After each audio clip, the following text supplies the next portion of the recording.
নয়ন ভৰি চাওঁ।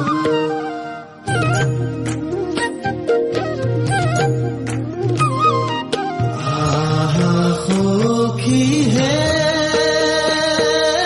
বৃন্দাবনে যাওঁ, গোকুলৰে শ্ৰী কৃষ্ণ নয়ন ভৰি চাওঁ।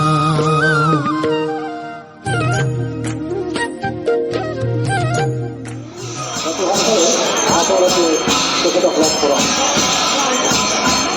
নদীখন অনুভৱ এটা আৰু ৰাণী এটা আচৰণত বিচাৰি বিহু বৰ্ণালী সাংস্কৃতিক পৰিৱেশৰ কাৰ্যালয়ত